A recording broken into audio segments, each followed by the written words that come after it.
জয়যুক্ত ইনশাআল্লাহ করব, আমরা বিপুল করে পাস করব, আমরা আমরা দানের শেষে পাস করব।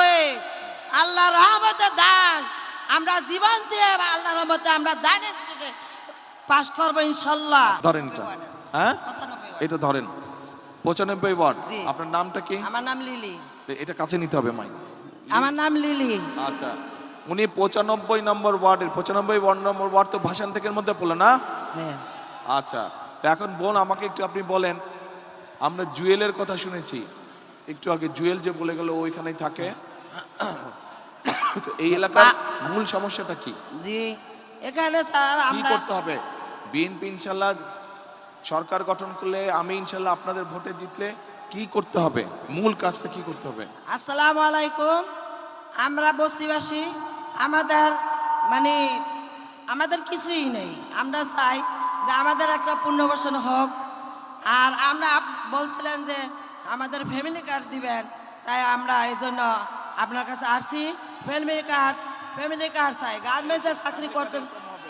জি। এই যে ফ্যামিলি কার্ড, এটা প্রত্যেক ওনার মতন প্রত্যেক মা এরকম একটি ফ্যামিলি কার্ড পাবে ইনশাল্লাহ বিএনপি সরকার গঠন করলে। স্যার আমরা এটাই চাই। আমাদের দেশ বাড়ি নেই, নদীতে সব চলে গেছে। আমরা চাঁদপুর ছিলাম, আমাদের কিন্তু এটাতে ফ্যামিলি কার্ড তো শুধু এক মিনিট বোন, ফ্যামিলি কার্ড তো ইনশাল্লাহ আপনার মতন যারা মা তাদের সকলে পাবে সারা বাংলাদেশে ইনশাআল্লাহ। আমরা সবাই ফ্যামিলি কার্ড পাবে ইনশাআল্লাহ। কিন্তু এলাকার কি সমস্যা এটা বলতে হবে তো। এলাকায় আমাদের বাড়িঘর নেই, আমরা একটা পুনর্বাসন চাইছিলাম।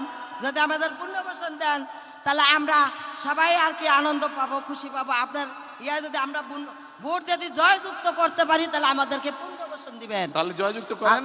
জয়যুক্ত ইনশাআল্লাহ করব, আমরা বিপুল করে পাস করব, আমরা দানের শেষে পাস করব। আল্লাহর রহমতে দান আমরা জীবন দিয়ে আল্লাহর রহমতে আমরা দানের শেষে পাস করব ইনশাআল্লাহ। তাহলে আপনার এলাকার মূল সমস্যাটা কি? তাহলে পুনর্বাসন।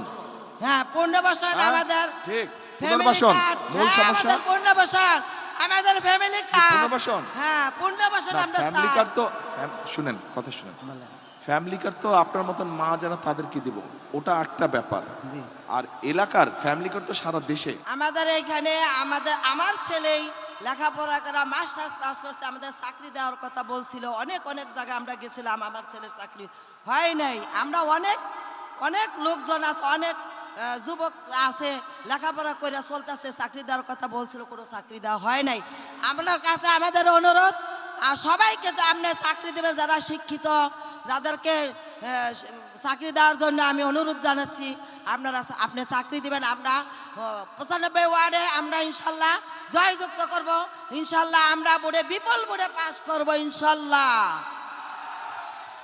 আচ্ছা, তাহলে এই বোন একটা কথা বলেছে যে 1 নম্বর হচ্ছে যে পুনর্বাসন, 2 নম্বর হচ্ছে যে যুব সমাজ বা তরুণ সমাজের অনেক সদস্য আছে যাদের কর্মসংস্থান বা চাকরির প্রয়োজন, তাই তো নাকি? এটা আরেকটা সমস্যা। এই সমস্যা অবশ্য শুধু ভাষান ঠিক না, এই সমস্যা সারা বাংলাদেশেই কম বেশি আছে, সারা বাংলাদেশেই আছে। আচ্ছা বোন বসেন আপনি।